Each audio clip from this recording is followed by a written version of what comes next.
Jennifer Brozek. Jennifer is a word slinger and optimist, an author and editor, and a collector of anti-occult literature.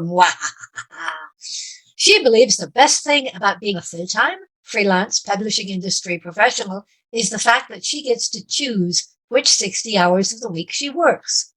Visit her at jenniferbrozek.com. Take it away, Jennifer.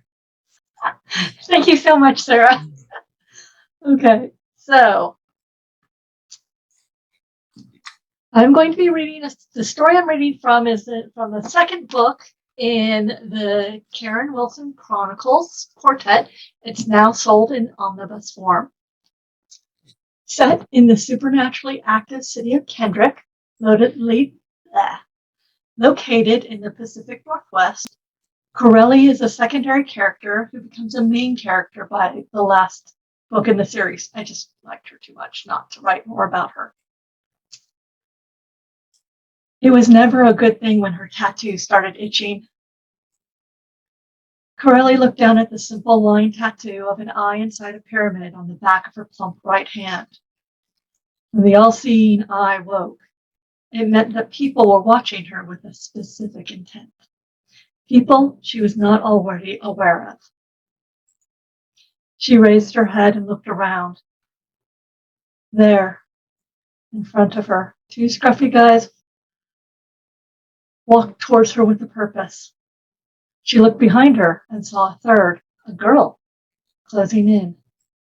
They were the hunting dogs, and she was the fat quail waiting to be taken. Corelli did the only thing she could do.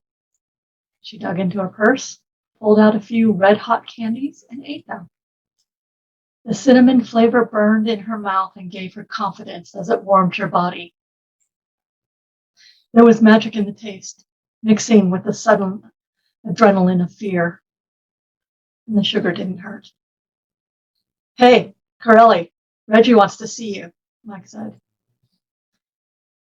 Mike and Sam, she identified, Reggie's seconds. She glanced behind her and recognized Vicky's teal hair. This was quite the group to send out looking for her. It was important enough to send his top guns, but not too dangerous for the younger sister he doted upon to come. Of course, Corelli looked soft with her round furs and extra weight. Most of the children of Anu were whip-lean street kids. They assumed because she didn't look as hard as they did, she couldn't hurt them. They were so wrong. She stood her ground. What's the magic word? Now. Mike reached out and grabbed her arm. His fingers bit deep into her flesh. Corelli spoke with a deceptive calmness. Careful. You don't want to get burned, do you? Mike's hand on Corelli's arm burst into flame. She watched as he shouted and danced around, trying to put his hand out. Caradowin always hated Corelli's brand of sympathetic magic. It was too chaotic, too improvised for the woman's liking. She had always gone on about the will and the word. Whatever. She's dead and I'm not.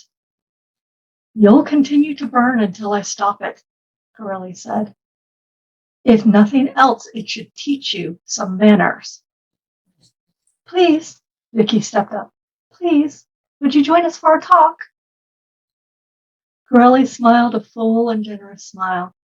Certainly. She blew on the tips of her fingers, and Mike's hand stopped burning. However, need I remind any of you that you are speaking to me as a member of the first circle of the Order of the Sacred Eye, or the fact that I passed your test of worth some time ago? Sam and Vicky shook their heads, but she kept her eyes on Mike. He was the one she was delivering her message to. Mike held his hand, bright red and already blistering, down by his side. No, sorry.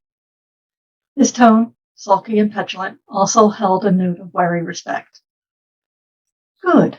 I'll heal that after my conversation with Reggie, if you ask nicely. Mike did not respond. Sam stepped forward. We have a car waiting. She nodded. Let's go then. Corelli could not show an ounce of the fear she felt. The children of Anu respected strength and destroyed weakness. They looked at the city as their hunting grounds. They were like human sharks, and she hated dealing with them. They always saw her as prey.